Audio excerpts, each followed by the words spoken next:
Just an eagle, you know that it's true. Yeah. What's up, guys? Justin Eagle here, and I'm back with another video. Warning, spoiler alert, we are going to be taking a look at a match that recently took place on March 7th. A little match called Beach versus Jrock. And if you haven't seen this fight yet, please go and watch it first. Go to this video on the Street Beast channel and watch the video first, then come back, and then we'll start off right back here and you can watch this one after that because there's tons of spoilers. We're gonna take a look at this fight. We're gonna break it down. We're gonna figure out exactly what happened. And then at the end, I'm gonna tell you how I scored the fight and who I think the winner was. But I also wanna know, who do you guys think won this fight?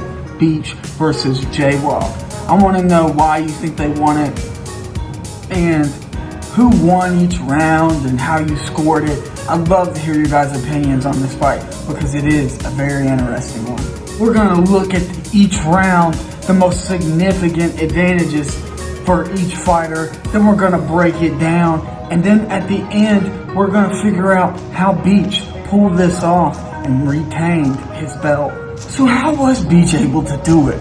He pulled this off. When I was calculating the votes for this fight, it was about 60% Jrock, 40% Beach. And Beach was the underdog, but he was the champion. And I don't think people were mentioning this or realizing it. Here we go, the video starts rolling. Jrock, he just starts spitting this diatribe that is straight out of some, action, movie where the protagonist is trying to overcome all odds, and it's very motivational. The way he speaks, he does it really well, and honestly, it helps out so much when you're trying to project your personality, and not only that, but your fight skill. And here we go, Beach, crack back with a snapback, with a gold strap. Beach is in there, man. He's cool, he's calm, he's collected, and he's about to do his thing. He's flossing on you, swaggin'. Check it out, you can see how excited Face is to do this fight. I would be too, it's dope. Alright, so the first round starts out, both men meet at the center of the cage. Jrock throws a nice pumping jab, he starts pumping it. Beach slams a nice body kick at the same time. Right away, they're starting to clash. Then, one of the most significant actions of the first round, Jrock throws this nice 1-2-3 combination and chases after Beach and pushes him up against the fence. But somewhere along the way, during the transition against the fence and the power struggle, somewhere Beach fell on top of Jrock and was now in his guard. So about a minute goes by with Beach on top and Jrock's guard, and he's winning the fight because he's dominating the position as far as this first round goes and being on top longer. But granted, he hasn't done much with the position up till this point. Then slightly postured up in Jrock's guard, Beach throws a nice right hand that tags Jrock right on the side of the head. And in my opinion, it was that right hand and it was the dominant position being held that cemented round one Beach. And for this fight, Jrock's cornerman is none other than UFC legend and former lightweight champion Jens Pulver. And of course, on the opposite end of the stretch, over there on the sand, we got Beach's cornerman, Big Beach. Official cut man for this fight is none other than Mr. Bang Time himself. Let's go, it's bang time! The second round begins and Jrock comes out throwing some heat. He threw some winging punches, and then it was enough to alarm Beach and kind of get him on the back pedal. But Jrock didn't stay off his pedal. He threw one looping right hook that completely missed, but then was able to use that momentum to transition for the takedown attempt. And it was within that power struggle and takedown attempt that Jrock would successfully take down Beach, bouncing him off the cage, then to the mat. Beach, being the crafty jiu-jitsu specialist that we all know he is, would use a butterfly sweep to create a scramble that would ultimately get him in a better position. Nearly spinning around in the scramble and taking Jrock's back, Beach nearly had in a sunken rear naked choke. But Jrock, nearly being in a devastating position, somehow reverses it by grabbing Beach's leg and turning him in whichever way he wanted. And Beach would somehow, in the scramble and somewhat of a panic, try to shoot and scramble for a leg lock, but it was unsuccessful. So for the time being, Beach just had to settle on being on the bottom position. And then Beach, being the crafty guy we all know he is, uses another butterfly sweep to create a scramble to where both fighters got back on their feet.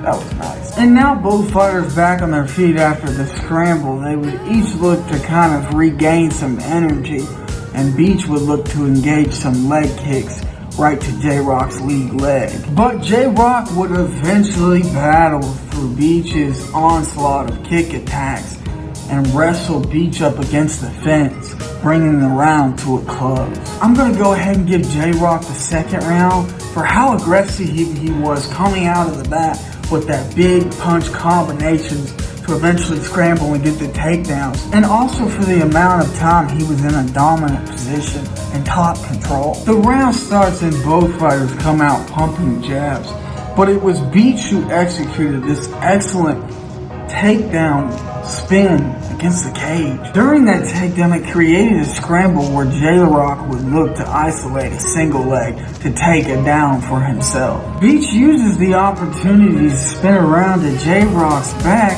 Meanwhile, the momentum of the spin slams them both into the cage, and now Jrock is in a tough spot. And now this is it. We all know what happens when Beach gets your back. Things seem dire, and you think that it's about to be over. But somehow, some way, Jrock has this ability in him that when he's in the worst spot, he just somehow figures out a way to power out of it. And that he just did. Jrock somehow miraculously powers out of the tough spot and is able to survive Beach's stranglehold, which that's really impressive. The fact that he was able to survive, Beach's most lethal weapon.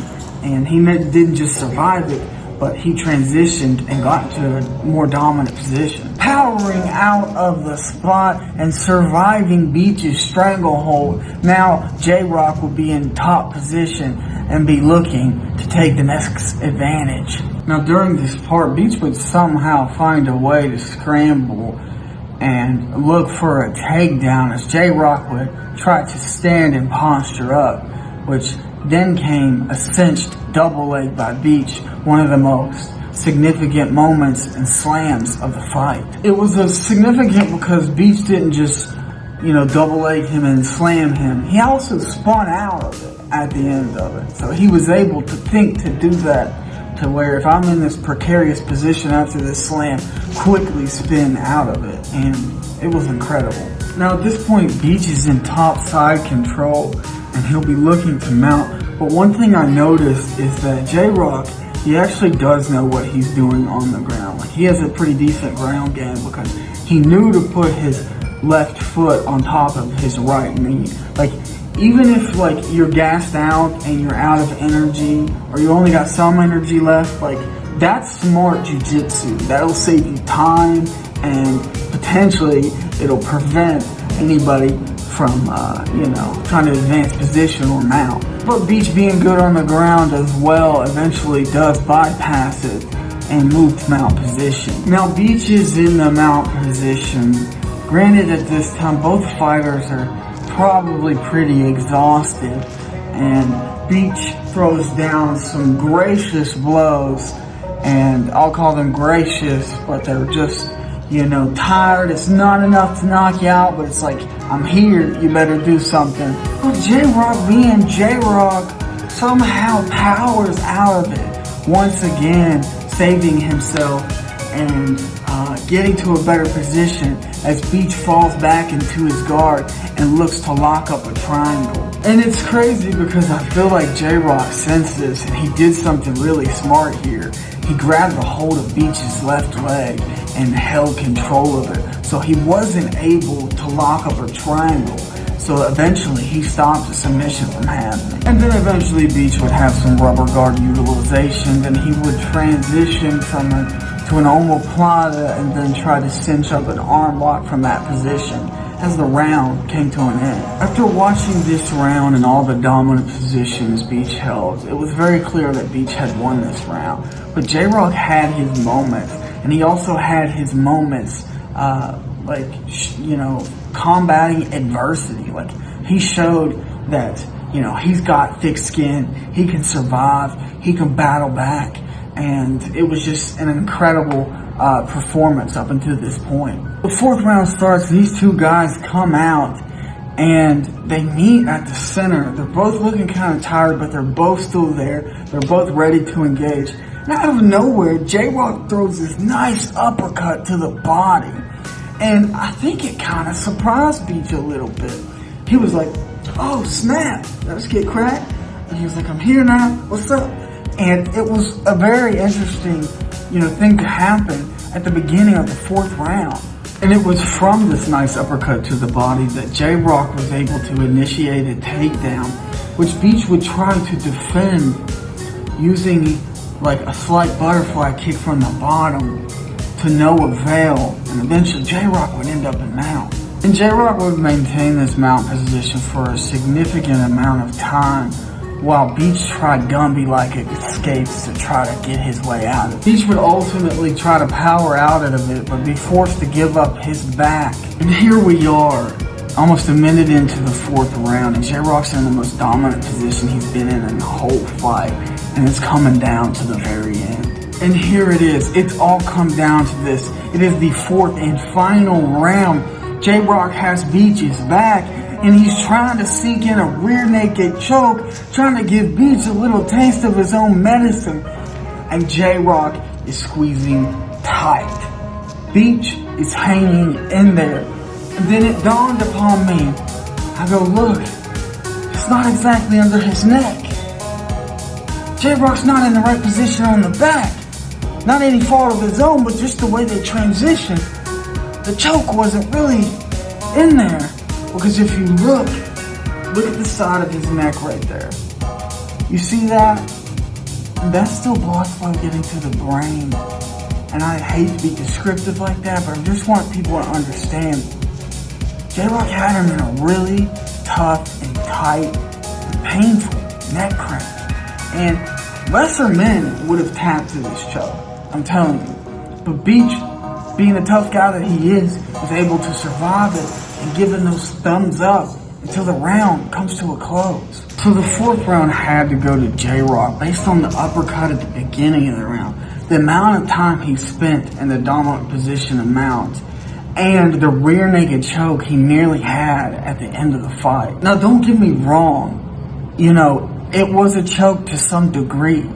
It's not like Jrock doesn't know how to choke people out. Like, he strangled Jody, and that guy was tough. And he was just on the bad position on the back due to the transition. Everyone's exhausted. It's coming down to this, and the choke's in there, but it was more of like a neck crank.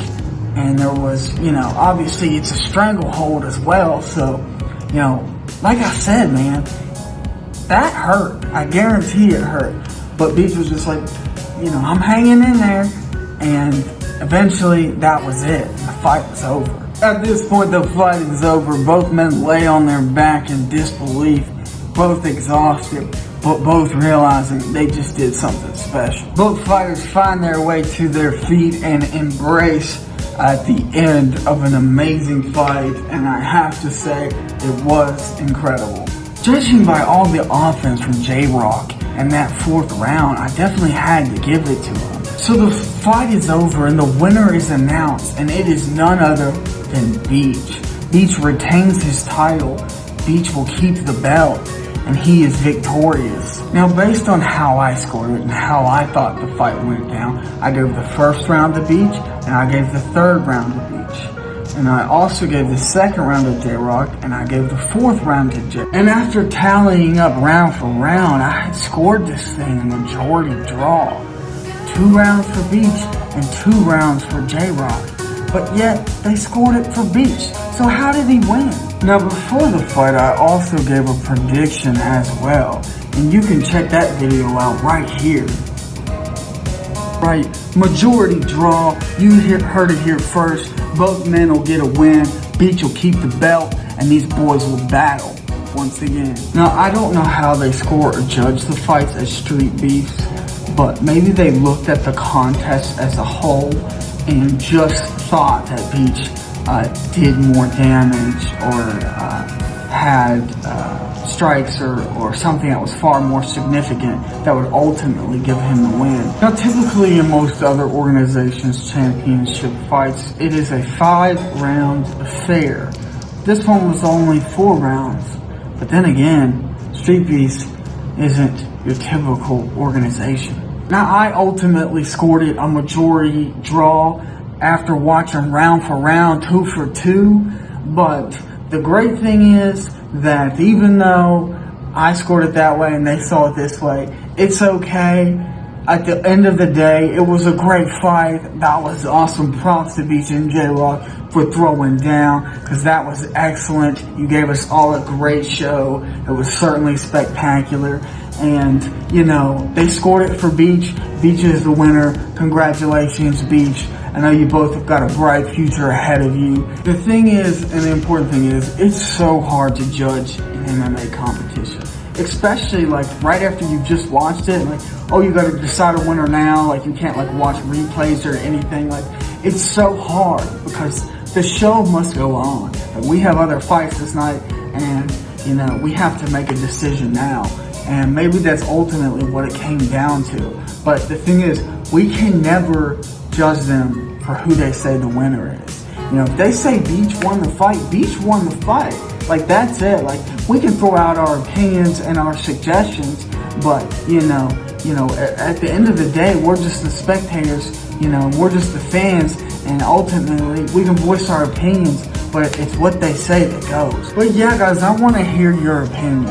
I want to hear who you think won this fight. After watching it round for round, how would you score it? Maybe you scored it different than me. I really want to hear your opinions on it. Maybe you gave it Beach 3 rounds to 1. Or maybe you gave Jrock 3 rounds to 1. You know, I want to hear your opinions on it. So make sure to drop that in the comments section. Also, feel free to like the video, subscribe, hit that notification bell. Let's keep this train going.